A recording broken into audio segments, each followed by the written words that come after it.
అండి, మనం ఈరోజు చికెన్ పకోడా ఎలా తయారు చేయాలో చూద్దాము. ఫస్ట్గా చికెన్ ఒక 250 గ్రామ్స్ చికెన్ ఫ్రెష్గా కడిగి అందులో పసుపు, కారం పొడి,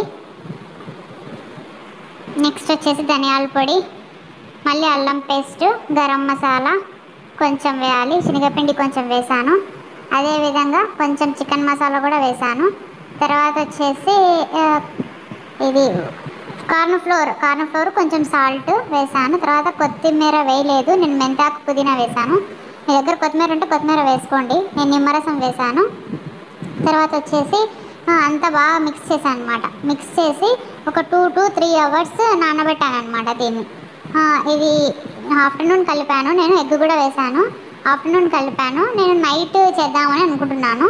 ఫ్రిడ్జ్లో ఒక 3 to 4 అవర్స్ ఆడిన తర్వాత ఇది పరిస్థితి, చికెన్ పరిస్థితి.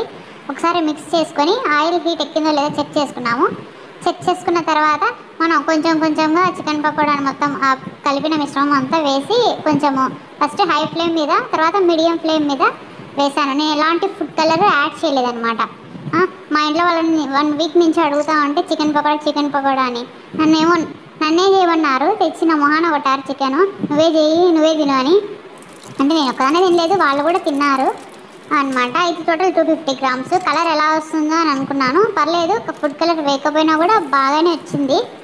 ఇంకా టేస్ట్ చేసి చూడాలండి ఎలా వచ్చిందో. నేనైతే చికెన్ పకోడా వేయడం ఫస్ట్ టైం అనమాట. ఒకసారి వీడియో పెడితే మన వాళ్ళు కూడా చూస్తారు కదా అని చెప్పి పెడుతున్నాను. ఒకసారి చూడండి నేను ఎలా చేశాను. నచ్చితే కనుక లైక్ చేయండి. 5 అండి చికెన్ పకోడా. నేను ఫుడ్లోకి తిన్నాను, అన్నంలోకి నంచుకున్నాను. సబ్స్క్రైబ్ చేసి లైక్ చేయండి ప్లీజ్.